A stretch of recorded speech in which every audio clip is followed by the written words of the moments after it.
News now देखने वाले सभी दर्शकों का स्वागत है। आप देख रहे हैं प्रोग्राम जम्मू कश्मीर अब तक और नजर डालेंगे कि आज जम्मू कश्मीर में क्या कुछ रहा खास।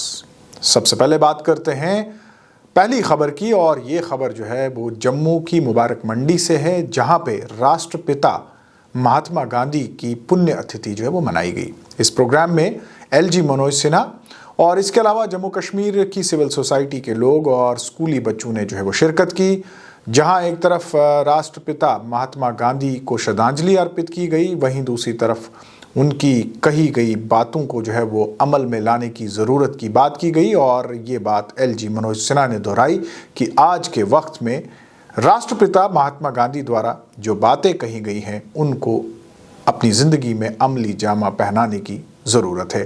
क्या कुछ रहा ख़ास इस कार्यक्रम में, आइए नज़र डालते हैं। 5 लाख रुपए का स्वास्थ्य बीमा जम्मू कश्मीर प्रशासन ने उपलब्ध कराया। अनेक ऐसे काम मैं समझता हूं कि गांधी जी के आशीर्वाद से करने में हम सबको सफलता मिली, जिस का विचार गांधी जी ने रखा। बापू सदैव चाहते थे कि समाज के हर एक वर्ग को विकास के मुख्य धारा से जोड़ा जाए। उस भावना से प्रभावित होकर समाज कल्याण के हर कार्यक्रम में ये कोशिश की गई है कि 100% सैचुरेशन सुनिश्चित हो। अभी 3 महीने तक जो विकसित भारत संकल्प यात्रा देश भर में चली है, जम्मू कश्मीर में भी चली। एक प्रकार का जम्मू कश्मीर प्रशासन के लिए वो जन अभियान था और हमने सुनिश्चित करने की कोशिश की कि समाज का कोई भी व्यक्ति किन्हीं कारणों से अगर इन सामाजिक लाभों से छूट गया है तो उसे सूचीबद्ध किया जाए और ये तमाम लाभ उस व्यक्ति तक पहुंचाए जाए। जम्मू कश्मीर प्रदेश में बापू के आदर्शों संकल्पों के अनुसार कोशिश की जा रही है समाज के हर एक वर्ग तक बिना किसी भेदभाव के जन कल्याण की योजनाएं पहुंचाई जाए। हजारों ऐसे परिवार थे जिनके पास घर बनाने के लिए जमीन नहीं थी। सरकार ने फैसला किया कि ऐसे व्यक्ति जिनके पास जमीन नहीं है, जो भूमिहीन है, उन्हें घर बनाने के लिए जम्मू कश्मीर प्रशासन 5 मरला जमीन उपलब्ध कराएगा। हजारों लोगों को ऐसी जमीन उपलब्ध कराई गई है और ये जम्मू कश्मीर प्रशासन का संकल्प है। एक भी व्यक्ति जमीन के अभाव में उसका घर न बने, मैं समझता हूं इससे बड़ी दुर्भाग्यपूर्ण बात कोई देश में हो नहीं। वहीं दूसरी तरफ हीरानगर के सीमावर्ती इलाके शोरपुर में आज एक IED बरामद हुई।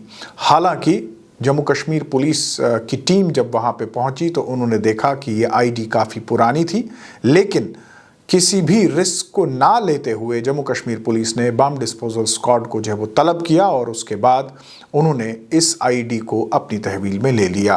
क्या ये मामला था, आइए नज़र डालते हैं। जो कि एक्टिव नहीं थी, 2 डेटोनेटर लगे थे, बैटरी साथ में लगी थी। कोई मेरे को लगता है कि शायद पुराना था, ये ओल्ड था। उसको लेके हम अभी चेक कर रहे हैं, इन्वेस्टिगेशन कर रहे हैं क्या है क्या नहीं। तो इसमें कुछ स्प्रिंटर्स थे, जैसे कोई इलेक्ट्रिशियन जो है उसका सामान, छोटा छोटा सामान होता है इसमें, जैसे स्क्रू हैं, कोई और छोटा छोटा सामान जो इलेक्ट्रिशियन यूज़ करता है, वो वाले स्प्रिंटर इसमें किए गए थे यूज़। तो बाकी एक्टिव नहीं था, तो है भी ओल्ड लग रहा है।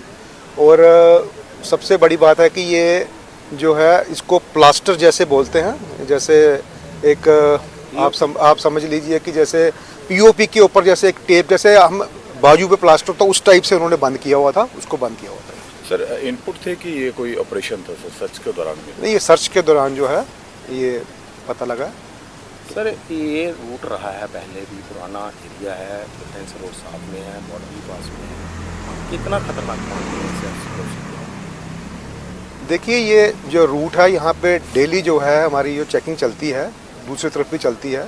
यहाँ पे ऑपरेशन जो हमारा जो DSP हमारा जो ऑपरेशन है वो यहाँ से डेली जो है सुबह चेकिंग चलती है।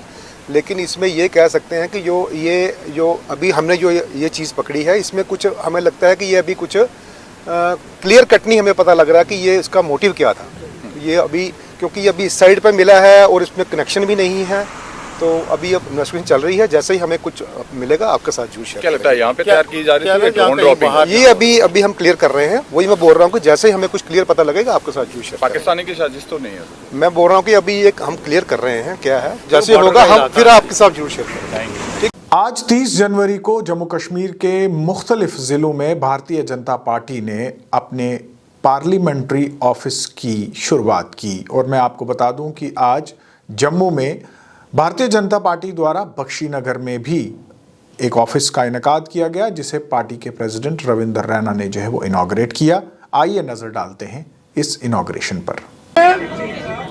श्रीनगर पार्लियामेंट्री कॉन्स्टिट्यूंसी का लोकसभा ऑफिस श्रीनगर में और बारामूला पार्लियामेंट्री कॉन्स्टिट्यूंसी का ऑफिस बारामूला में खोला गया है। वहीं अनंतनाग, राजौरी, पुंछ जो पार्लियामेंट्री सीट है उसके 2 ऑफिसेस, एक अनंतनाग में और दूसरा राजौरी में, उसका भव्य उद्घाटन पूरे जोशो खरोश से आज किया जा रहा है। पूरे जम्मू कश्मीर के अंदर भारतीय जनता पार्टी की प्रचंड जीत में ये जो लोकसभा के कार्यालय हमने खोले हैं, इसका बड़ा महत्व है। पार्टी की सारी गतिविधियां, सारी एक्टिविटीज लोकसभा की, हमारे लोकसभा के कार्यालयों से हमारे जो ऑफिसेस, आज 6 ऑफिसेस हमने खोले हैं।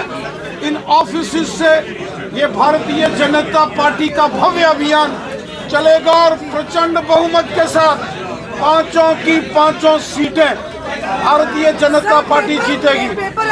जितना बढ़िया पेपर होता है उतना भव्य रिजल्ट आता है। बढ़िया पेपर ही होगा, क्योंकि पेपर हम कर रहे हैं। आप ही डाल रहे हैं पेपर, चेक भी आप ही करेंगे। देखिए रश्मि जी, सर जी बोल ही दीजिए, बोल दिया वही तो मतलब, तो वही वादा था। जनता का आशीर्वाद अच्छा दिया है तो रिजल्ट आएगा। वहीं दूसरी तरफ भारतीय जनता पार्टी ने उधमपुर में भी आज अपना ऑफिस खोला, जिसमें डॉक्टर जितेंद्र सिंह और पार्टी के सीनियर लीडर सुनील सेठी के तहत अन्य भारतीय जनता पार्टी के सीनियर लीडर्स मौजूद थे। और ये ऑफिस जो है वो लोकसभा चुनाव को मद्देनज़र रखते हुए जो है वो खोला गया है। इस मौके पर डॉक्टर जितेंद्र सिंह ने मीडिया के साथ बात करते हुए मुख्तलिफ पहलुओं पर बात की। आइए नज़र डालते हैं। वैसे तो जैसा आप जानते हैं कि भारतीय जनता पार्टी का कार्यकर्ता सदैव सक्रिय रहता है, 24 घंटे 365 दिन, लेकिन एक अनुशासन, एक पद्धति को निभाते हुए चूँकि अब चुनाव करीब आया है, तो ये एक समारोह आयोजित करके विधिवत चुनावी कार्यालय का उद्घाटन हुआ, जिसमें हमारे इस चुनावी क्षेत्र के प्रभारी एडवोकेट सुनील सेठी, सह प्रभारी रमेश शर्मा जी, और विशेष आभार प्रकट करना है यहाँ के ज़िला अध्यक्ष जिन्होंने इसका आयोजन किया।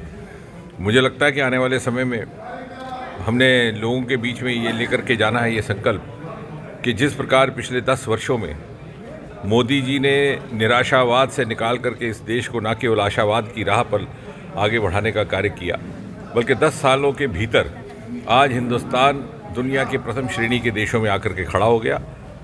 मोदी जी दुनिया के सबसे कदावर और लोकप्रिय नेता स्वीकार किए गए और 2014 से पहले हम मात्र 10वें दर्जे की इकॉनमी थे, 10th लार्जेस्ट इकॉनमी। 9, 8, 10 साल के भीतर हम 5वें दर्जे पर आ गए। इंग्लिस्तान जिसने 200 साल हम पर हुकूमत की थी, उससे आगे बढ़ कर के, और कुछ ही महीने वो 4थे दर्जे पे। और मोदी जी के तीसरे कार्यकाल में, मोदी जी की तीसरी टर्म में हम दुनिया की तीसरी लार्जेस्ट इकॉनमी होंगे, 3rd लार्जेस्ट इकॉनमी इन मोदीज 3rd टर्म। ये आह्वान लेकर के हम लोगों के बीच में जाएंगे। स्टार्टअप में हम 350-400 हुआ करते थे, आज 1.25 लाख हो गए। जम्मू कश्मीर जैसा प्रदेश जहाँ पर स्टार्टअप की कोई कल्पना न थी, कोई तसव्वुर न था, आज वो एग्रीटेक स्टार्टअप की दुनिया में बहुत उसकी मिसाल दुनिया भर में दी जाती है। उसी का लेकर के भद्रवाह की झांकी आज 26 जनवरी में दिखाई गई एग्री स्टार्टअप्स को लेकर के। और इसी तरह से ग्लोबल इनोवेशन इंडेक्स में मोदी जी के आने से पहले हम 81वें दर्जे पे थे, 40 की छलांग लगाकर हम 41 की, हम 40वें दर्जे पर आए हैं। यानी दुनिया इस समय मान रही है कि, और इसलिए जिस तीव्र गति से मोदी जी के नेतृत्व में भारत इस विकास यात्रा पर निकल चुका है, अब उसमें कोई विलंब ना हो, उसमें कोई देरी ना हो, उसकी गति कम ना हो, इसमें हम सबका स्टेक है, प्रत्येक नागरिक का, प्रत्येक भारतवासी का। जब इस बात का एहसास होगा, और जहाँ तक उधमपुर कठुआ डोडा लोकसभा कॉन्स्टिट्यूंसी है, मैंने पहले भी कई बार कहा है कि मुझे नहीं लगता कि किसी और कॉन्स्टिट्यूंसी में इतने अधिक। लोकसभा चुनाव को मद्देनजर रखते हुए भारतीय जनता पार्टी ने आज कश्मीर में भी अपने ऑफिस का आगाज किया। और आपको मैं बता दूं कि जवाहर नगर श्रीनगर में पूर्व एमएलसी सुरिंदर अंबरदार ने इस ऑफिस की इनॉग्रेशन की और वहीं मीडिया से बात करते हुए उन्होंने कहा कि भारतीय जनता पार्टी जम्मू कश्मीर में लोकसभा चुनाव में बेहतर कारकर्दगी करेगी। और क्या कुछ रहा इस खबर में, आइए नजर डालते हैं। पॉलिटिकल पार्टीज़ के लिए, खासकर भारतीय जनता पार्टी के लिए जो इलेक्शन होता है, हम इसको फेस्टिवल के रूप में मनाते हैं। और इस फेस्टिवल की शुरुआत हो गई है क्योंकि अभी आने वाले दिनों में सारे हिंदुस्तान में लोकसभा इलेक्शन होने वाले हैं। तो लोकसभा इलेक्शन के नाते मेरी जिम्मेवारी श्रीनगर पार्लियामेंट्री कॉन्स्टिट्यूंसी के प्रभारी होने के नाते, और मेरे साथ आरिफ साहब जो हमारे कन्वीनर हैं, आप सबका शुक्रिया इसलिए भी अदा करेंगे क्योंकि आज हमारे भारतीय जनता पार्टी के फॉर्मल तरीके से हमने Srinagar election office J53 Jawahar Nagar का इनाग्रेशन भी किया है और आप सबसे बात भी कर रहे हैं। आप भारत में जो अभी राजनीतिक दृश्य है वो आप देख रहे हैं कि जो एक समय में कांग्रेस नाम की एक पॉलिटिकल पार्टी है, आज वो NPA हो गई है। और आप समझते हैं कि NPA क्या होता है टेक्निकल टर्म्स में। उन्होंने कोशिश की थी कि हिंदुस्तान में छोटी बड़ी पॉलिटिकल पार्टीज़ के साथ सांठ-गांठ करके वो अपना सेटलमेंट करवाएं।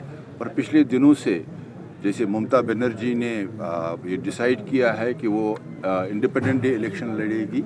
और कल आपके जानकारी में ये भी आया होगा कि जो नीतीश कुमार जी जहां बिहार से सो कॉल्ड इंडिया अलायंस की शुरुआत हुई थी, नीतीश कुमार जी ने इंडिया अलायंस छोड़कर वापस वो NDA में आ गए हैं।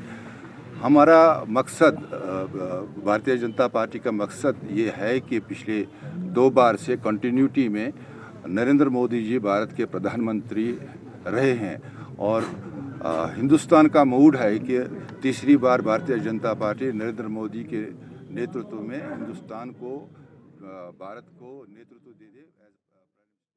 मौसम के हवाले से बात करें तो जम्मू कश्मीर में आज मौसम के हालात जो है वो बिगड़े हुए दिखे। और जैसे कि अनुमान लगाया जा रहा था कि जम्मू कश्मीर में बारिश और बर्फबारी जो है वो हो सकती है, आखिरकार जिस चीज़ का इंतज़ार था, यानी ख़ासकर हम किसानों की बात करें जो बारिश का बेसब्री से इंतज़ार कर रहे थे, आज जम्मू और कश्मीर दोनों जगह पे मैदानी इलाकों में बारिश हुई और पहाड़ों में बर्फबारी हुई। आइए नज़र डालते हैं इस खबर पर।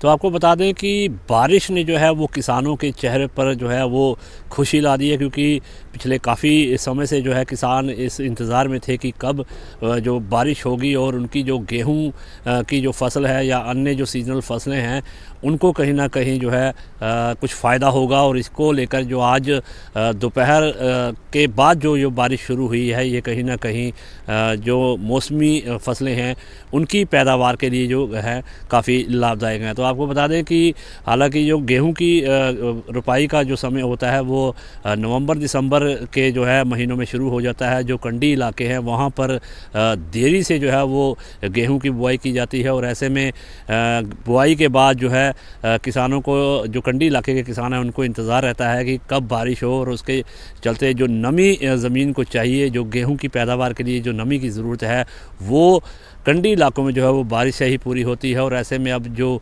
फ्रेश रेन स्पेल जो अभी शुरू हुआ है, आज जो दोपहर से लगातार जो बारिश, हल्की बारिश जो हो रही है, रुक रुक बारिश हो रही है, उसके से जो है किसान कहीं ना कहीं जो है वो राहत महसूस कर रहे हैं। और ये बारिश कहीं ना कहीं जो मौसमी फसल की पैदावार के लिए जो है वो कहीं ना कहीं लाभदायक है। तो आपको बता दें कि बारिश ना होने के चलते जो किसान थे वो चिंतित थे, क्योंकि उनकी गेहूं की फसल कहीं ना कहीं जो है वो पीली पड़ रही थी। और अब ऐसे में जो ये बारिश शुरू हुई है, हालांकि ये कोई ज़्यादा तेज़ बारिश नहीं है, हल्की बूंदाबांदी है, लेकिन फिर भी ये कहीं ना कहीं ज़मीन में नमी पैदा करेगी और गेहूं की फसल की पैदावार के लिए जो है ये काफ़ी लाभदायक सिद्ध होगी। तो फिलहाल कंडी इलाकों में जो है ये बारिश किसानों के चेहरों पे खुशी लेके आई है।